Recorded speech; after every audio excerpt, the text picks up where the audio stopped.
Hey everybody, welcome to Gluten Free for All TV. Today I'm going to show you how to make the perfect gluten-free pierogi. So whether you like your pierogies boiled or fried, this recipe is hands down better than any store-bought conventional pierogi you'll ever find. So first off, we need 2 to 3 cups of mashed potatoes, preferably a high-starch potato like a russet or a baked potato. So boil your potatoes as you normally would in a large pot of salted water.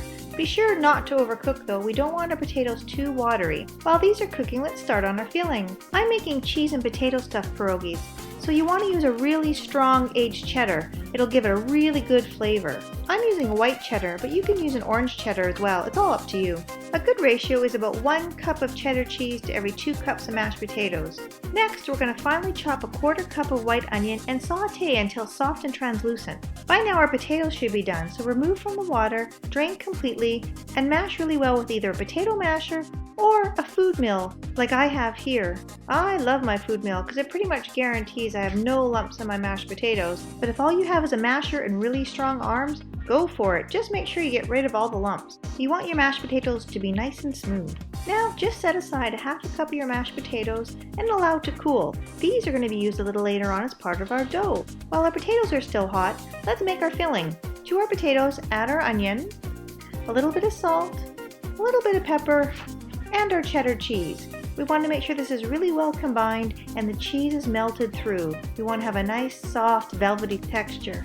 Set aside and allow it to cool. To make our dough, we need 2 cups of a gluten-free flour blend, 1 tablespoon of lard, melted and cooled to room temperature, 3 free-range or organic egg yolks, a 1/2 cup of cold mashed potatoes, 1 teaspoon of salt, and finally, 1/2 cup of really cold water. In a large mixing bowl, add the gluten-free flour blend, salt, and if the gluten-free flour blend you are using does not have xanthan gum in it, be sure to add a 1/4 teaspoon to your mixture. Now add your mashed potatoes and give it a really good mix with your hand. Work the mixture like a pastry, making sure that all the potato lumps are gone. What you're left with is a nice, fine, crumbly potato and flour mixture. This is looking really good. Now for our wet ingredients. Whisk together your egg yolks and add to the flour. The egg yolks will help to create a soft and silky dough. Finally, mix together your cold water and melted lard and add to the mixture. Mix with a fork, then with your hands. You may need to add a little bit more gluten-free flour or water if needed. If your dough is too wet, it'll be sticky, but if it's too dry, it's going to crack and your pierogies won't hold together very well. So you really need to use your discretion when finding the right balance of moisture. Turn out onto counter and knead like bread until smooth. Cover with your mixing bowl and let rest for at least 30 minutes. While that's resting, let's move on to our toppings. I just love crispy bacon and fried onions with my pierogies, so while my dough is resting, I'm going to cook some up.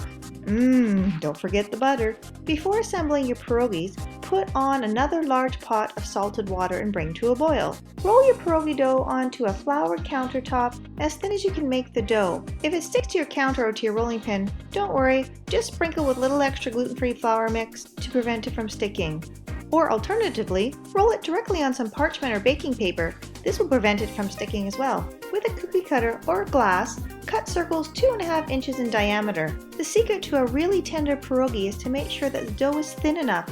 If your dough is too thick, you could be left with a tough pierogi. This is a nice thickness. Whisk some of the leftover egg white, and with your finger, just brush on half the dough. Just a bit on the edge is fine. Place a circle between your index finger and thumb, then add 1 teaspoon or so of the filling. Gently fold over and press the edges together to seal in the cheesy goodness. It's important to note that because this dough does not have gluten in it, you can't overly stretch it like you can a conventional pierogi dough. You may need to do a couple practice runs, but eventually you'll get the hang of it and you'll see how your dough performs. If you do experience some light cracking or tearing of the pierogi dough, first mold the circle to your finger like this, stretching the dough and getting rid of any of the little cracks. This dough is surprisingly sturdy, so if you do have a few little hairline cracks, they should still hold up really well while cooking. This recipe should make about 3 dozen pierogies.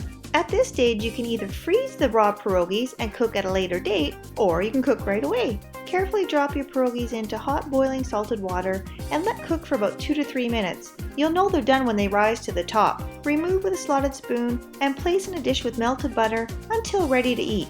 Finish your gluten-free pierogies with some extra butter, some bacon, and some fried onions.